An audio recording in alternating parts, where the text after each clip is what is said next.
shots, and I ain't talking about concussions. Murder is the topic of discussion. We used to play kickball and kill a man. Now they literally kill a man, and I don't feel a man. They kill a young fam over a couple of grams. Slow down, look. We go to sleep till...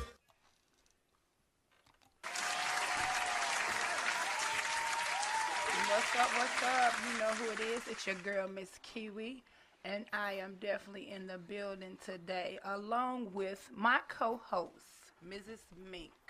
And she will be joining us. Hey everybody. How y'all doing tonight? Hey. How are you? How are you feeling this evening?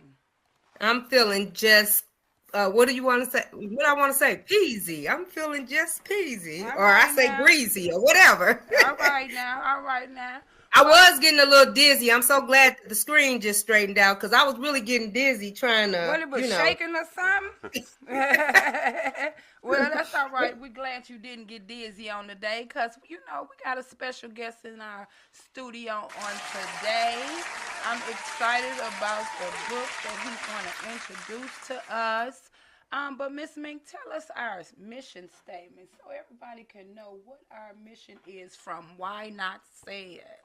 So Why Not Say It is all about bridging the gap between the youth and our season. We want to help to educate our youth and to bring back some of the old-fashioned ways. And who better to do that than our season? And I know that some of the old-fashioned ways don't fit into the agenda of some of our new way cinemas, as the new breeds would say. But hey, let me tell you something. That old way really had a bearing on how a lot of us were brought up. So we want to help to turn around what our youth are going through. And tonight's topic is a great topic to reach our youth for the simple fact and reason being we have so many young men that are being, what do you want to say? I don't want to say really penalized, but I want to say pointed the finger at, basically. And they don't even deserve the charge. But then we have those that are out here fighting against what it is that a lot of others are fighting to avoid. And it's causing a real big problem. So I am so excited for our guest to speak on tonight and tell us about his experience, what got him to that point, just what he experienced when it was that he was in jail, in hopes that a lot of our youth, both male and female, because now it's no gender person in particular that is going to jail. So hopefully it reaches someone and makes a difference in their life. So welcome in, Sir Walter. Hello, congratulations to you guys with this podcast. I thank you for having me out tonight. Prisoner's Diary is what I'm here to talk about. Yes, and I'm excited, so I'm ready to get started. We want to know all about how did you come up with a prisoner's diary. Tell us a little bit about yourself. Well, I was in a situation on the South Side, so 2003, April 9th, 2003 to be exact. But before that, I had a run-in with these same three officers that took some money from me. So he tried to keep my money, but he didn't put the money in the property bag initially. So when he signed the bag, and I look in the bag where my money? He what money? So I'm like, oh no. So I see a detective walking through. So I asked him, tell him I'm not signing this bag until he put my money in there. So he asked him you got his money? He go in his pocket he no, you can't do that. Come with me. You got to do an asset and forfeit. Eventually I get that money back, but 2 months after that is when this case happened. Okay. And when they jumped out the car on me in a Subaru station wagon or something. He jumped out aren't you Hildro? I'm no, my name ain't no Hildro. And then the other one was oh, this the guy we took that money from a couple of months. And from that day, it was I didn't see the streets until like 13 years later. So yeah. Oh my goodness. Okay. Well, tell us a little bit about a little bit of background information about who Walter is. I have one daughter. I'm a brother, father, personal trainer, motivational speaker. Obviously, an author. Now I can put that in my resume. All right now. I just want to kind of just give the message and like enlighten a lot of people because everybody is curious about what's going on in prison, about the judicial system, period. So most people are infatuated with it. So people sit back and watch marathons of court TV shows, cops, CSI, Judge Judy, all day you watch all back to back to back. So with that, when I recognized that, I did a survey, and I passed the survey out. I sent a lot of them out to my little sister so that she could send them into the state joints and the women prisons or whatever. So after whatever feedback I got back, I used some of the surveys, and the rest of everything else I just kind of improv it and just kind of went off of my common knowledge of what's going on and just really understanding human behavior. So I just really kind of just sat back, took the surveys, used some of them, and then the rest of it I just kind of really put the rest of A Prisoner's Diary together. And everybody, different people from different walks of life, everybody is curious about, like I said, what's going on, but ain't nobody signing up saying I wanna go to prison. Exactly, Yes. exactly. Okay, well, hold on, Mr. Walter Robertson. We have a caller. Call from. To accept, press 1. To send. Hello, caller. How you doing this evening? Well, hello, good friend. Uh-oh. We lost our We caller. lost Well, maybe that caller. she'll call us back.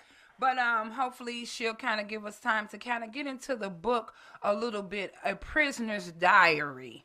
You know, when you wrote this book, you know, like, were you was in jail when you started this, or you actually waited till after you got out of jail to come up with the book? No, I wrote it and I hand wrote it and then I typed it.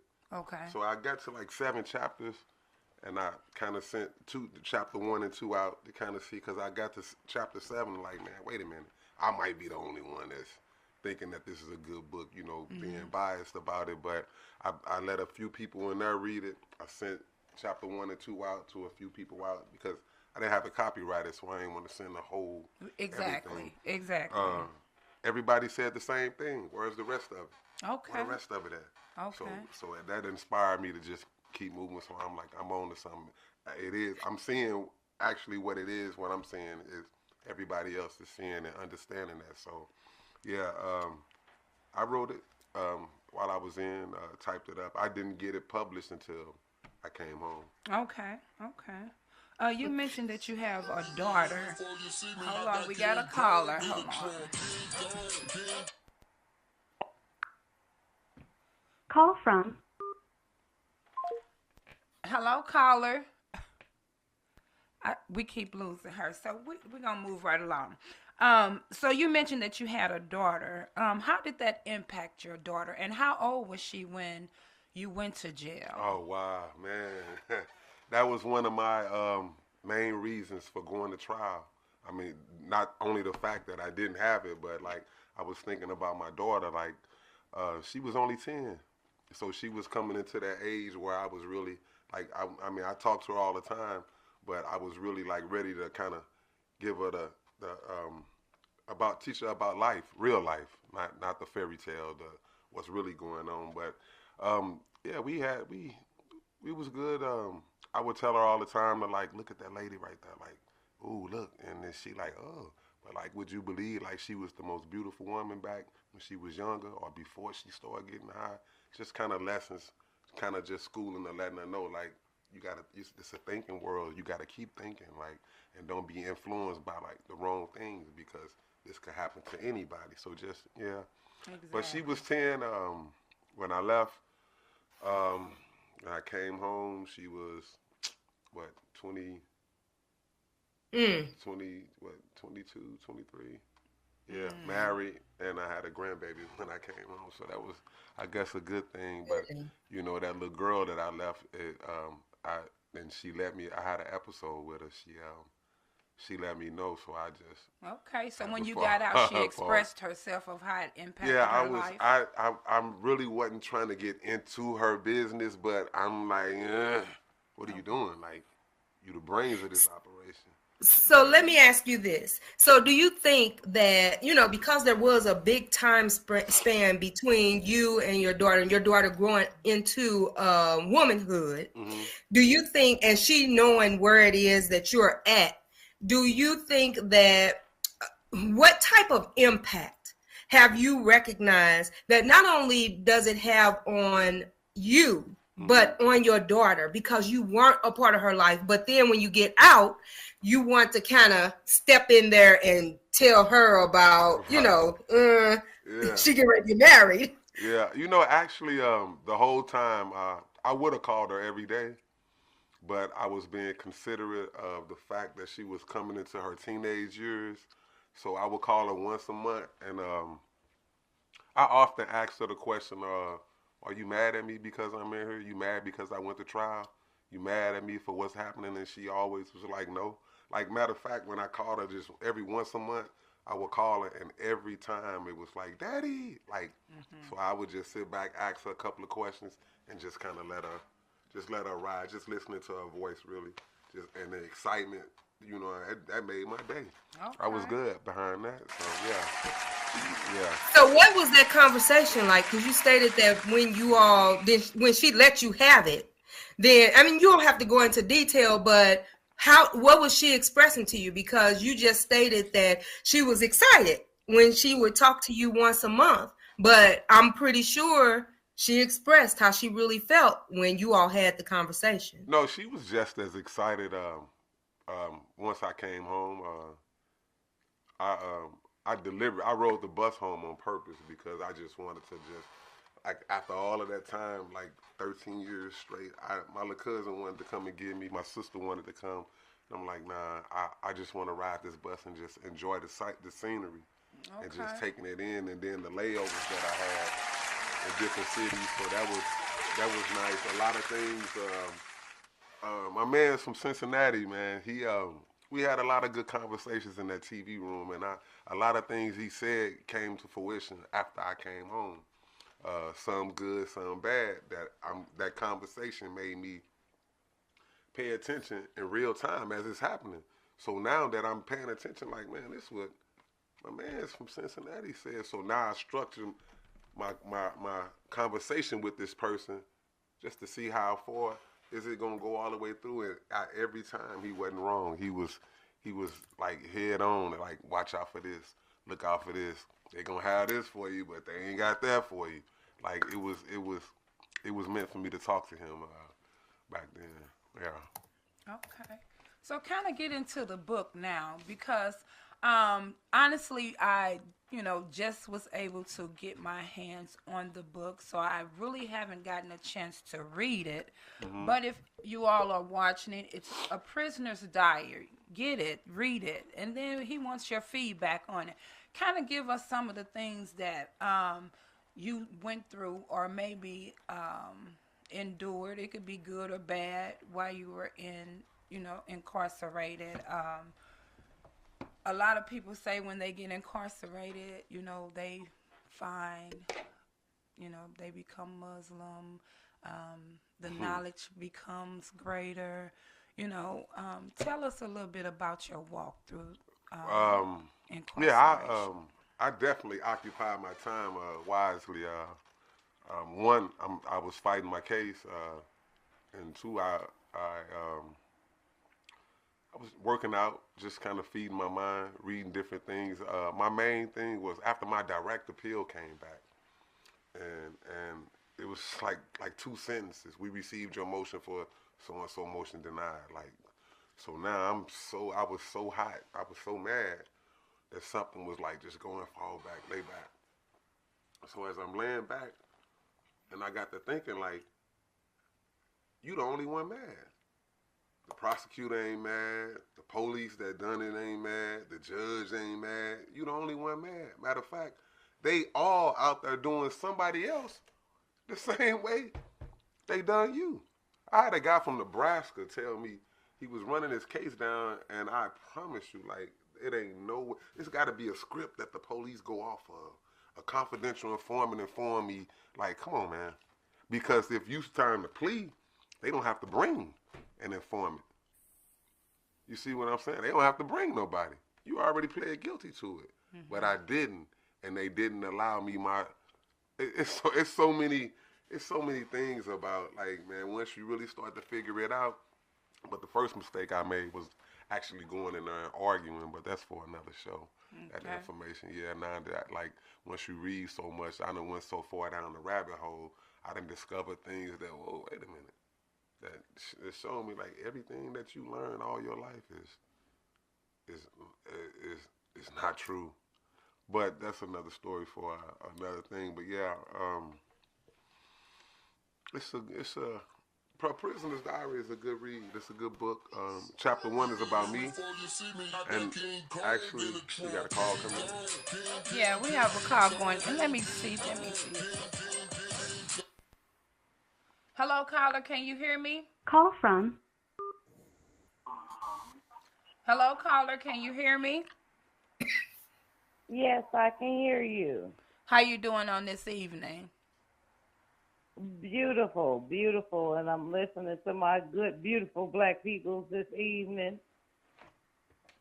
So we have in our studio today the author of A Prisoner's Diary. Walter Robertson. Are you calling in to ask questions or to talk to him to see, Yes. All right now. Hi, Mr. Robertson. How are you doing? I'm doing just fine. How about yourself? I'm okay. Now, first off, I want to ask the question, because I'm just a little late. Where can we find your book to read? Oh, you can find it on Barnes & Noble and Amazon and any e-tablets, your Kindle tablets or whatever. So if you like the e-books, you can also find it on that also. I believe you can. That's through Amazon. Oh, okay. Thank you for that. Because we need more to introduce us to the inside of the walls, and especially when we have individuals that the system don't always be kind to. Tell me about it. The system's not designed to be kind. It's not designed to be kind, and it's not designed to be kind to us. Absolutely. Most definitely us. Yeah.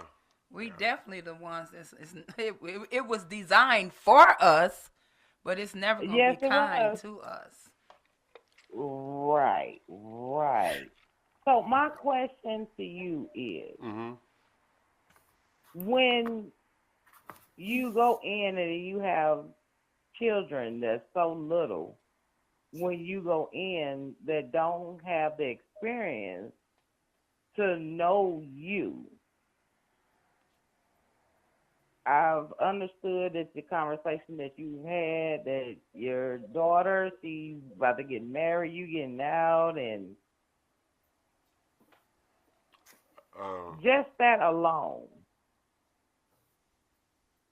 how do that make you feel in order to have other brothers have that conversations with their daughter or their son when they are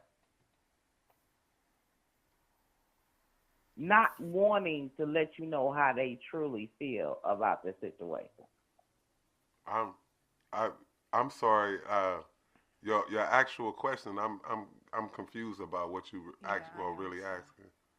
Can you repeat the question, please? Okay, so yes, I'm gonna repeat it.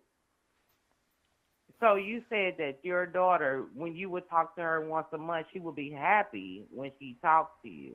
Right. And have she ever expressed in those months of talking, how she really felt of you being there.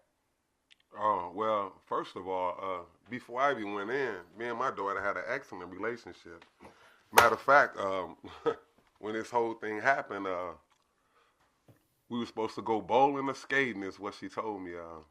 After I had called, I hadn't seen her in about 2 weeks, and I called her and asked, I was like, don't you miss me? I miss you. She like, yeah. So what you want to do this weekend? You want to kick it with me? She like, yeah. So I'm going to call you Friday and let you know if we're going to go bowling or skating. But I ain't make it to Friday. But during that time, while I was having a conversation with her, yes, when you was doing the time. Oh, yeah. Did she ever express? Okay. No, I asked her numerous times if she felt any type of way. She was good. My daughter was on honor roll like all through school. Her junior year, senior year in school, now. she went to Australia with the honor society. So, I was asking her was my situation affecting her? So she had a good mother. Oh, definitely. To encourage her through that. Yeah. Well, yeah. The father, he laid the foundation from what it is that I heard. I mean, I'm listening to, so he also played a major role and laid the foundation because she was 10 years old when it was that he went in. Right. And they had a really good relationship. So, we do have to also give him his props too from, what was going on. That was something that happened, but she was already in the age where she could understand things. So hats off to you, Walter, in reference to helping to prepare your daughter for life, the start of life. Right. Yeah, so she was already established. So what do you have for advice for the parents that it happened? And to get relationships established. So during the process. So for somebody that's you asking me if for somebody that's incarcerated to establish a relationship with a child out in the world? Yes. I mean, it depends on whatever the relationship was before he went in. Yeah. See, like some people don't think about no kids until like, I'm stuck. It's like all my kids, but like when you was out there, you wasn't thinking about no kids, man. Right. All right. Now. Right. So that's hard. Okay. It would make it hard to establish that relationship when they're incarcerated and they haven't established a relationship before it is. Right. It does make it hard. It really does. Because you would have that understanding and that bond already. Mm-hmm. So the fact of the baby missing you, but if the baby already resenting you, before you even went in, it's like, man, exactly, good right, exactly. And then the baby growing up, it depends on the mother, depends on how the mother is raising and the words in the house. If she cursing the daddy, to the kids, and he ain't nothing, you gonna be just like him. So the kid, like, man, I'm you making me and be in trouble. I look just like you, so every time she look at me, she beating up on me because and you ain't here to help me. That's what I want you to establish. That's exactly the way I wanted to establish that. So he answered your question? Yes, he did. Okay. Yes, he did. Okay. Yeah, it's a situation really where everybody have to be on the same page that's involved, and to come with how old is the child? Yes. I don't think she had one in particular. I think she was just asking a general question. Oh, okay. In reference, but you make a good point because it does depend that age. Because if the child is young, they're not going to understand. Yeah, the understanding level, the level of understanding. Like I said, it depends on everybody involved to all the parties involved to want the same outcome. Mm-hmm. Yeah. Exactly. And I just wanted to hear you say that, brother, because with these airwaves, that has to be thrown out there too. Mm-hmm. Well, we definitely appreciate you calling in, and stay tuned. We have another caller. All right. Thank you. Thank you, caller.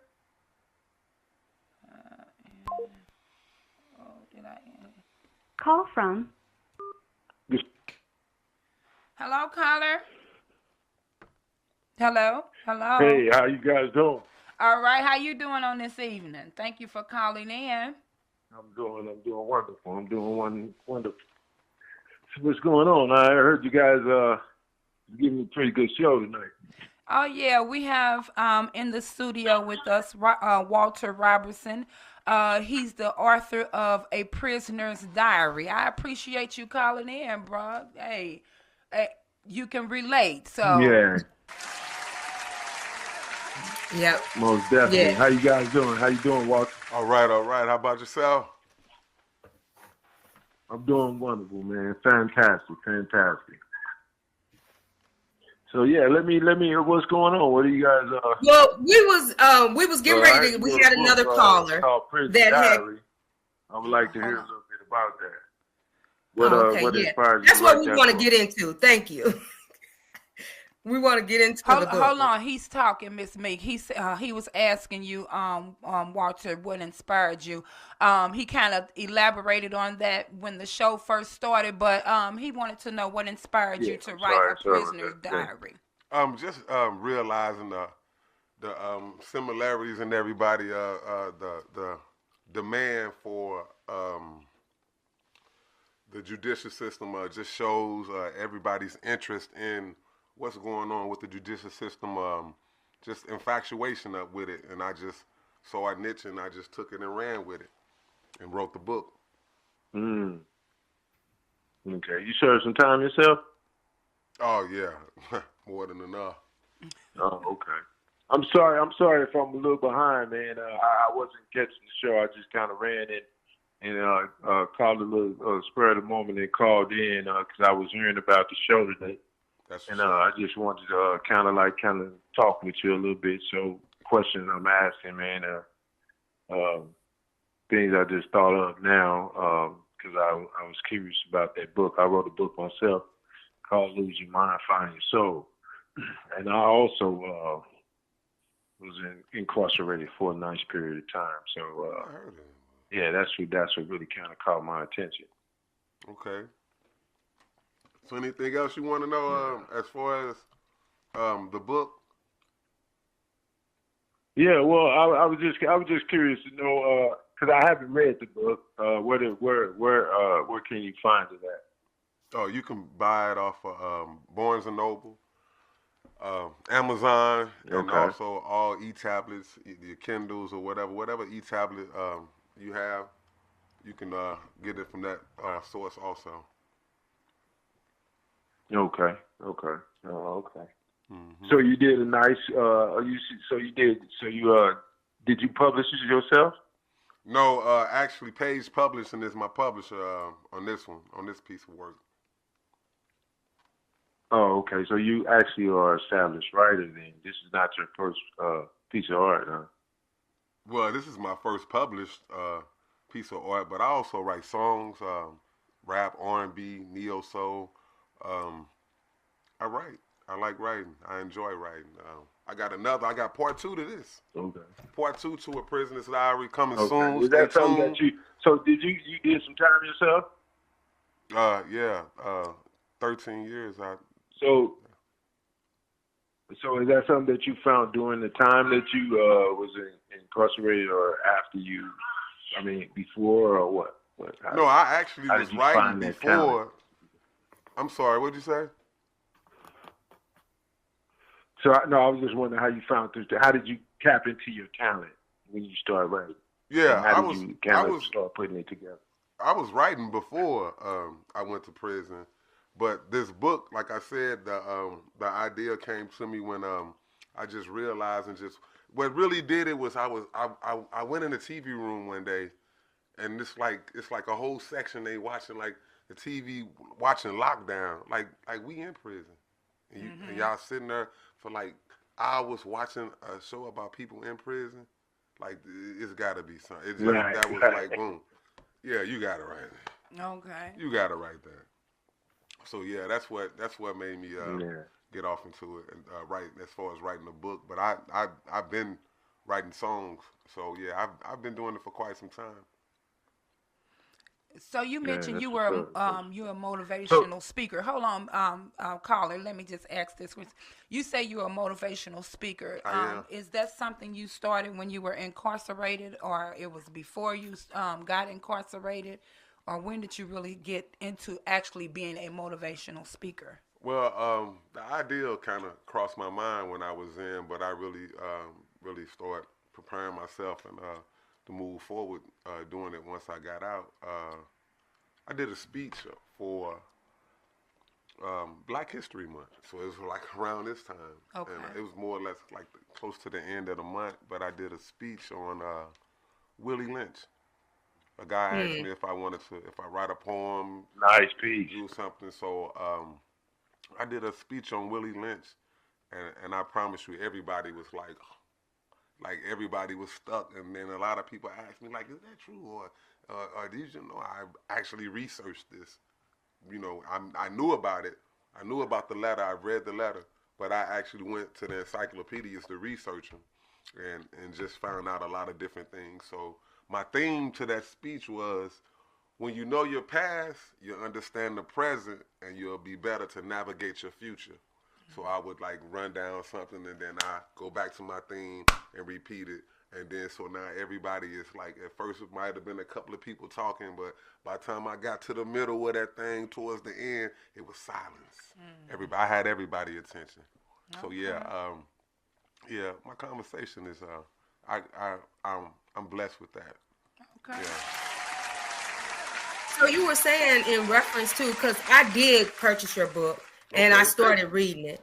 So, you know, like in the beginning of your book, you were talking about how it all started from the point of when you were, the police invaded your home, and I think it was your home, or in wherever it was, invaded your privacy, and they came to you and they, you know, did make reference that you were somebody that they had stopped before. You made reference that you had had some, you know, instances before where you had been locked up, but this time was a time when you were being locked up for something that you totally did not do. Right. And it was like, because of your past, it actually dictated what your presence will your present was looking like at that time, because it was almost like they didn't want to hear nothing that you had to say.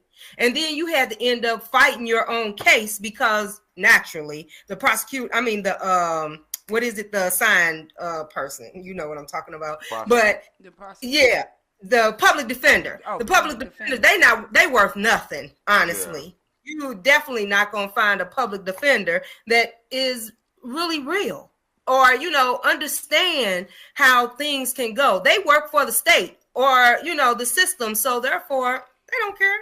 But my question is at that point, what was going through your mind while you were sitting in prison, that this was all happening? And when did it become a reality to you that you was not going back home? Oh wow, man. You know, that in the beginning, man, so much stuff was happening.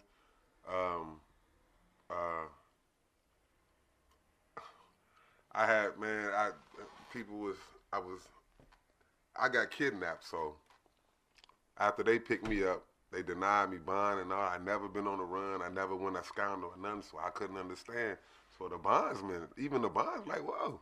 They like, the bondsmen ain't messing with. They don't want to. Oh, hold up, man. Look in the closet and I got some money in this jacket. Go get the money.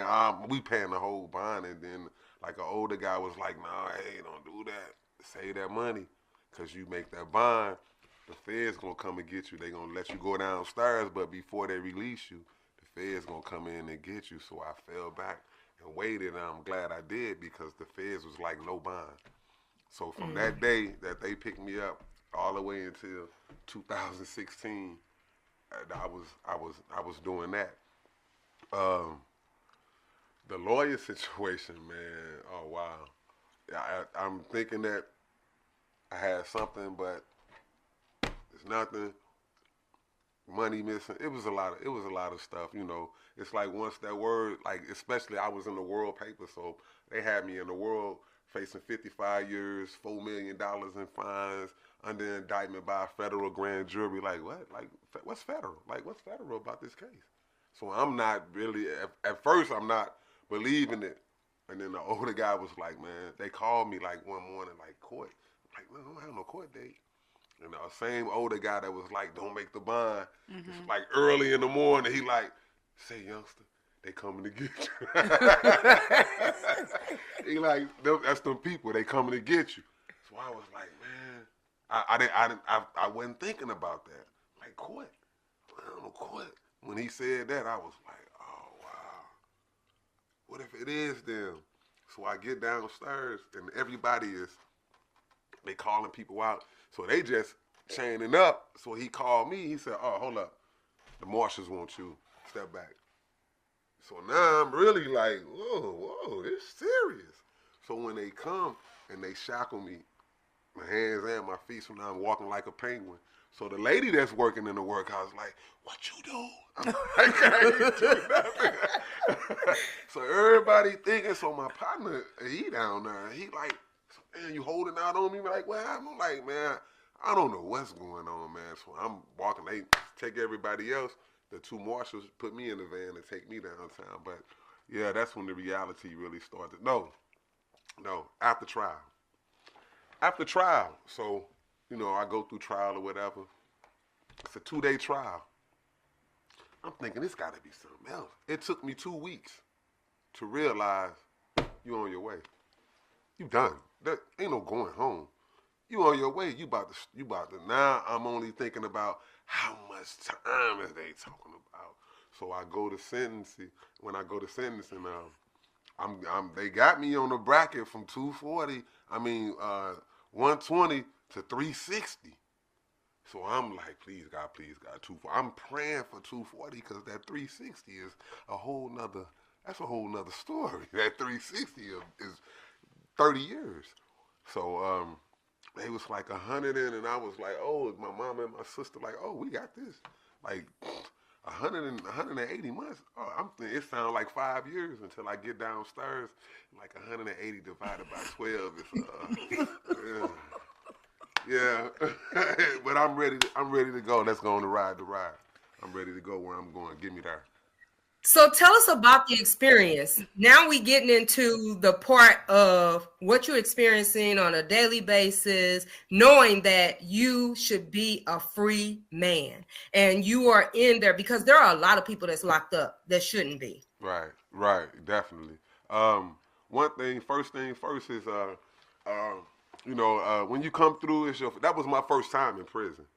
That was the first time, so I'm like, what happened to my tools and fuse, 120-day shock? I don't get none of that. I go straight past go.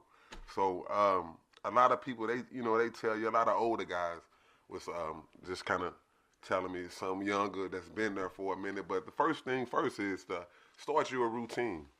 You need a routine. And as long as you got a routine, you know what you're doing every day. And when you fall off into that routine so deep, time fly by, you look up like, man, it's been 2 years already. Like I've been here 2 years, because the time you not walking around. Oh man, you steady stuck in that day. Like that happened. Call home, look, ma, I made it. That's over with. You here? You done made it to the big time. Whining and crying and sleeping the time away like you cheating. And that's the reason why a lot of people come back out and do the same thing. You like, he ain't learned his lesson because he was in there sleep all day, playing chess, maybe checkers, watching movies all day. So I thought about this. If prison is supposed to punish you, why they got cable? They got all the amenities to keep you distracted from like reading and learning and trying to better yourself. You know what I mean? They got the distractions, but at the same time, they figured out, well, you don't have to pay for the cable, but you got to pay for the phone. You got to pay for the emails. You got to pay for commissary. You got to pay for, and the commissary is like real world prices, but they paying you 12 cents a day. So basically it's like get on the phone, call your mama, call your daddy, call your lady, call somebody and run the rest of that dope money in here. Or, get it how you live. Take a chance. You know what you got to do. We all men in here. Do what you got to do. Take a chance. You go to the hole, you go to the hole. You don't. But Yeah, it's you actually paying for your own incarceration, and that's crazy, man. Like, yeah, it's crazy. So what was the time frame that you got locked up? I mean, what was it from what year to what year? Oh, I'll never forget. April 9th, 2003 to January 13th, which is my dad's birthday. 2016. Yeah. So is MPZ still on the line? Who, Caller, are you still there? I think the phone got disconnected. Okay, He because might I wanted try to call to back. just kind of see how, because he was telling me about cable and all that stuff, and I don't know if it was that way, back then. I know that they have enhanced a little bit of the They had cell experience, but phones and yeah, I wish MPZ would call back to kind of share a little bit of when he was incarcerated. But yeah, he had cell phones, because I'm gonna be honest with you, I can contest only by hearing the stories when we went to visit with my brother. Actually, that was my brother on the line. okay.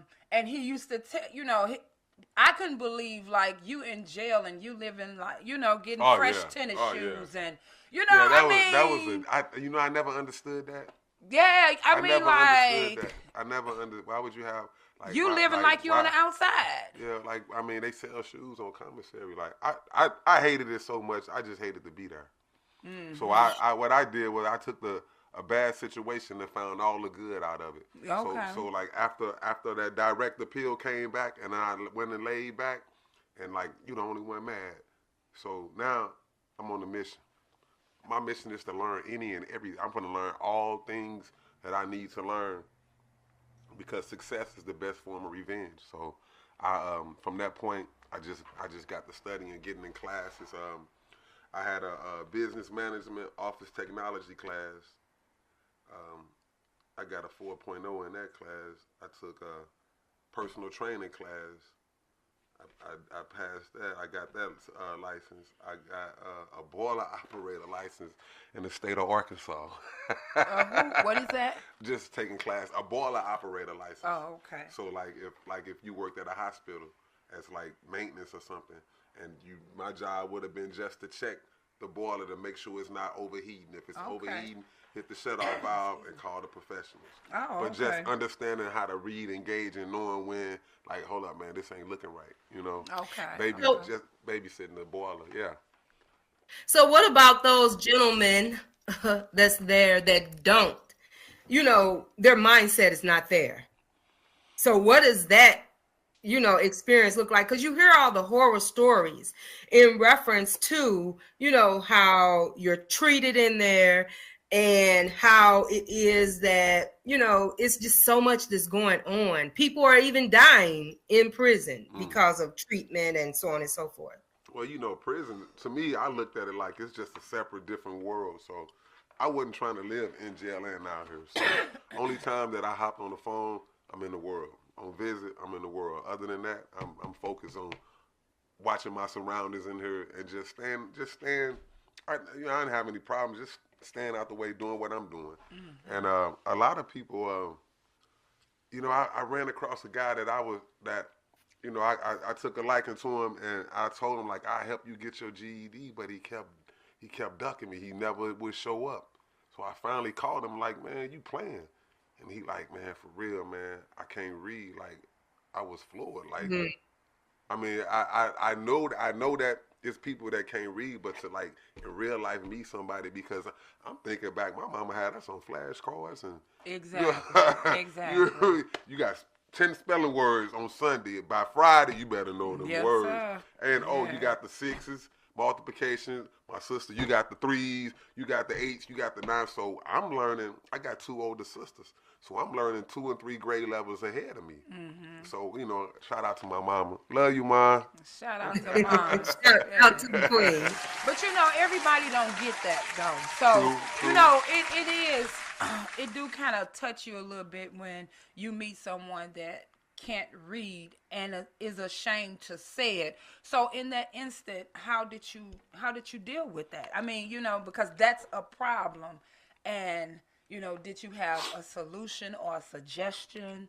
I mean, You know, I offered to help him, but he was moving too fast. He was already, you know, he had a hustle going on. He was comfortable. He was doing what he knew how to do. Okay. He was surviving. Okay. That's what he was doing. I don't, He was I'm not a surviving. judge, so Right. we have to understand all things from Exactly. different. Because my understanding of it's like doing a math problem, and you can do this same problem 3 different ways. And there is no wrong way because everybody coming out with the right answer. Exactly. So 5 plus 1 is 6. 3 plus 3 is 6. 4 plus 2 is 6. So if somebody say what numbers make up 6, and you said 4 plus 2, she said 5 plus 1, and I said 3 plus 3, we all right. Exactly. But we gave different answers. Right. You see what That's I'm saying? true. So yeah. That's true. Mm-hmm. Okay. So the judicial system is actually to fail. It's set up to fail those that are incarcerated. Would you agree? How was that, you know, when you talk about the judicial system and you were in the judicial Right. system, how was that? Is it actually set up to fail you? Yeah, you know, any programs that they had that was working, where the recidivism rate was going down, they cut it off. Like when I first got to Forest City, I signed up for this construction class. So I'm like, yeah, I'm gonna get in that. So now after my direct appeal and all that, now I've been taking classes. So now I'm in my groove. I found my routine. So now I'm planning on. Only thing I'm thinking about is the day they let me go. Mm-hmm. What am I going to do? So that's why I was staying relevant on different licenses. I learned how to drive forklifts when I went to the camp. Okay. So when I was like, oh, they let y'all go over there? You're like, yeah. I went like for 7 months.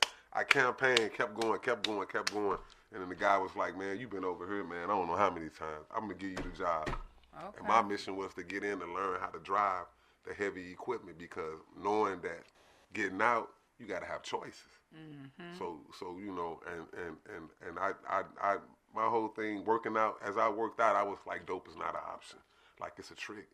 It's an illusion. Like dope is not an option. Like a lot of people trade their life for like 2 or 3 years of balling, and sometimes you be out here, you've been out here 5 years, but like the past 2 or 3 years, they got a seal in. You've been caught. You've been caught back then. They just letting you hang yourself. So the more you in, they steady building the case. Matter of fact, they superseding the case because they got a whole nother case over here off a dude that they called a phone call with you. And no, we've been watching him too, so that's connected. So now, like, that's how they get the 30-man conspiracy. So when you hear about a 20 or 30-man conspiracy, don't nobody know each other, but this man here is the common denominator. He know all of them. They got everybody else off of his phone, you know, and he didn't even know. You know how many people that was like, man, I wasn't doing nothing, man. Me and my wife, I got married. We having a baby. We just bought a house. Like 3 years, I ain't been doing nothing. But they oh man, we got you on the and then the way that they play it, it's oh man, you should have stopped 2 years ago, 3 years ago. Yeah, we had you on video, audio. Yeah, your guy, your buddy right here. This is the one that got us all, but you gonna know, like, when you look at the camera, when you see the video, like, who was that on that? And then it's only just you and that person, then you know, like, it's who did that. Mm-hmm. And a lot of times it's, like, unbelievable that somebody probably told you and you was like, no, not my man's or not old girl, but I'm going to believe my lying ears and lying eyes on that situation. But, okay. Yeah. So do you think that was something that got you caught up? Because I do see, remember in your book, it was near the beginning, that, you had other cases previously.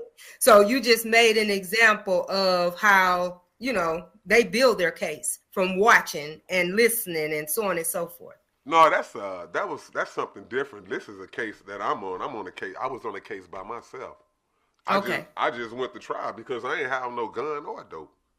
Okay. And this is just a whole thing that it was a vindictive move on their behalf because he couldn't keep my money. Well, that money I had receipts for. But I'm not finna argue with you about my money. I'm not finna explain to you. If you're gonna rob me, then rob me. And then we just gonna go to court and figure this whole thing out. I got receipts from, for that. But like, because you looking at me, you don't know me, I don't know you, but you wanted to assume or you felt like you shouldn't have this money actually, when they took my money,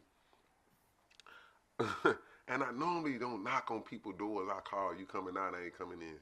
And I knock on this door, man, and the police is already in there. It's a hostage situation inside the house. They moving on the covert operation is what they call it. So it's plainclothes police. Mm-hmm. So when they was in this house looking for money. They was on a mission to rob. So when they open the door, they already in there. When I knock on the door, snatch me in the house. The same guy that was like, "Aren't you Hildro?" He in the house. So one police snatched me in, the other one, he got the gun in my face. He go in my pocket now. I got some money in my pocket, but $1,000 of that money I was taking for my daughter to her mother. She was going to a nursing school, and the school was like up the street. Something. Anyway, that's how all of this started from that day. From that day that he couldn't rob me and keep my money. That's how all of this started with me. Then you lying and saying like we got confidence. Who is the bring them. But like you said, the lawyers, all lawyers, but they all co-workers because they all go into the courtroom every day together. So your lawyer, a paid lawyer, a public defender, the prosecutor, and the judge, they all co-workers. You know what I mean? They just the people that's coming in but it's a whole system. Like I said, that's a conversation for another show. But I'm gonna run down exactly what everything is from the origin of everything, starting way back from Emergency Banking Act in 1933, because everything is about the banks and the post office. It's tax crimes. But anyway, like I said, it's another show.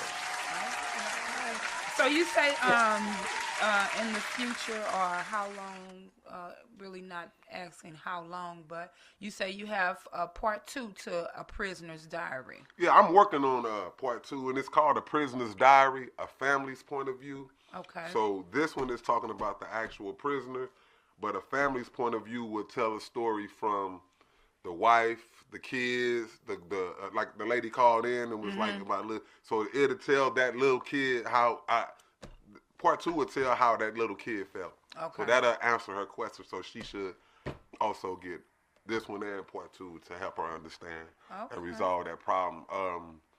Your grandmother, anybody that's doing that time with you because they go through a thing and they out here making that sacrifice, especially if you didn't have no money left out here. Mm-hmm. So they going to work and decide on, do I send you this $50 or $100 or whatever, or do I pay my gas bill or light bill, or do I got that extra? I can't go get my nails done because I just sent you my nail money, and like a lot of people that got family that's inside that was out here like doing goofy stuff, dope fiending, robbing or whatever. So they trying to make sure. I don't want nobody to do nothing to you. Like, can't nobody come and save you out here from in there. So you gonna have to be on your own best behavior. So they breaking their neck to make sure you ain't taking nothing from nobody. Mm-hmm. You ain't stealing nothing from them because they know he got sticky fingers. Mm-hmm. Because they knowing that them people will kill you in there. And the guard, just different aspects of doing time. But yeah, people like that. I seen that people look out for them more. They more concerned. They actually scared because they know, like, you known to do something that you ain't got no business doing. Mm-hmm. So tell us a little bit about a project that's coming up, and if someone wanted to book you, how do they reach out to you and get in touch with you? I got a book signing coming up, but I haven't really decided on what day. Okay. But I definitely will keep you in tune. Like I said, you can get the book off of Barnes & Noble, Amazon. You can email me at waltrobceo@yahoo.com. That's Walt Rob, CEO, yahoo.com. You can book me for motivational speaking. My target audience is junior high to high school kids. So my main thing with the high school kids is these 4 years are the last 4, the most important 4 years of your life. This is when you really come into the character that you will be probably for the rest of your life. because these habits that you create during these high school years, this is when you able to cook, clean, and do everything, even work for yourself. So you coming into an adulthood stage, and the way that you think and the way that you do things will affect you from here on out. All right now, Mrs. Mink, we wrapping it up. You have any more questions before we actually? I don't have any questions, but I would like to have you to give us a spurt of what that speech sounded like, because when you said it and you showed the expression of everybody's mouth dropping, then because I'm that type of person. All right. Okay. It's been some years since I gave that speech. I don't remember like verbatim actually, but I would go into detail because really off of the letter, but then I went into encyclopedias to get the facts about Willie Lynch. Like for instance, it was a part that I got. This was the Charles Lynch. So the term lynching, a lot of people were saying it derived from Charles Lynch, but it was actually Willie Lynch. And then a lot of people say that, oh, that's not a real story. It's just, but like when you read the Willie Lynch letters, the making and breaking of a slave, and you see what's going on right now, and then ask yourself, was this a real letter or not? But you know, supposedly it took place on the James River, 1712. So like I mean, he explained the stench of dead bodies hanging from the trees as he rode, you know, to give the speech or whatever. But the speech it had everybody drawn in. I can't really remember verbatim, but that was pretty much what I did. So as I gave the analogy the explanation about the lynching, then I would go back and say, if you knew your past, you will be able to understand the present and be able to navigate your future. Mm-hmm. And then go back in on, you know, like actually how he did it. He took they looked at the Negroes, the slaves, and horses. So he was showing the slave owners the whole thing was like you killing your product. They running off. Everything, like take the shackles off the hands and the feet and put the shackles on their mind. So it's really a mind control. See what Willie Lynch did in the West Indies, him, his fathers, his uncles, and you know his forefathers before him, they study human behavior. So they out here in the West Indies, you know, that's where most of the slaves got off you know. Matter of fact, Christopher Columbus never came past the West Indies. So he never came to the United States or what it is now. It's just a whole lot of stuff when you really start to read, yo. Yeah, that kind of stuff is really interesting. So, yes, we will have you on again because we really want you to break it down. Because, like I stated, our mission is we want our young people to become educated. And I'm going to look more into Willie Lynch and just some other things because, you know, I heard this person state earlier today, and it made so much sense. We are all about complaining and voicing our opinions about things that's going on and how we don't like this and so on and so forth. When our forefathers, those that fought for some of the rights that we have right now, some of the freedoms that we have right now, literally not only talked about it, but fought for it. But there is not many in today's world of us now that will do the same thing. But we'll talk about it and complain about it. Yeah, but we don't fight. I think me personally, like in this kind of studying history and studying the past, I think the mistake was to argue civil rights. That was something slid in and they ran with it because they should have been arguing human rights and took it to the world courts, and it would have been a different outcome. It would have been something different if everybody mindset. But like, you know, like most people are like Paris. You just tell them and they say, oh, that's what it is. Because he said. Like, did you research? Like I try to teach and tell people, like, if I told you something, go research it. Don't just take the information that I gave you and let that be a point in the right direction, but don't take it for face value, though. Don't take it like this is what it is. And then you go somewhere and try to take the information, and you know once information been relayed again, it's been changed a little bit or a lot depending on the person that you told it to. Exactly. So yeah, you gotta research. You gotta research for yourself. Well, we would Yes. like to thank you for coming on to Why Not Said. We appreciate you taking time out of your schedule. Mrs. Mink, your last regards, because it is time for us to go until next Friday. Same time, 8 o'clock. We'll have another great topic. Once again, we thank Mr. Walter Robertson for taking time out of his schedule to come in to Why Not Said. You all need to get his book, A Prisoner's Diary, and stay tuned for the part 2, the family part. Yes, most definitely. Thank you again, Walter. This was very intriguing. And as I stated, we would love to have you back on, our show again to break it down a little bit further. We always, hey, we listen to our brother a lot. So we love to hear that because it's all about educating, and more of our young men especially need to hear it. Yeah, Think and Grow Rich. Yes, I got that book. I got that book. You got All part right. 2? I don't have part 2, but Think I and did Grow read Rich. part Well, 1. matter of fact, it's not even part 2. It's just a spinoff of it's Think and Grow Rich, a Black Thought. I can't think of the author name, but he partnered with Napoleon Hill Company, and he wrote Think and Grow Rich, a Black Thought. That's a good one. You'll like that one. Okay, you said Think and Grow Rich, a Black Thought?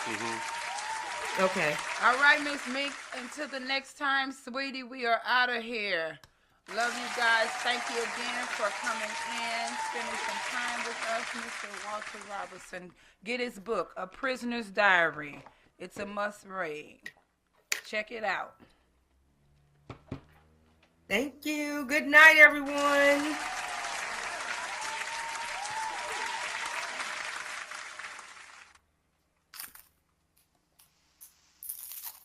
We will now be tuned in.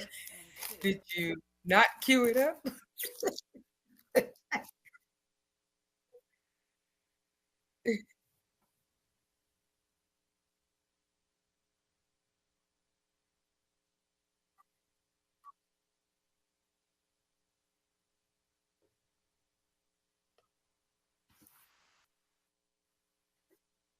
And we're going to get MPZ back on here, too. Exactly.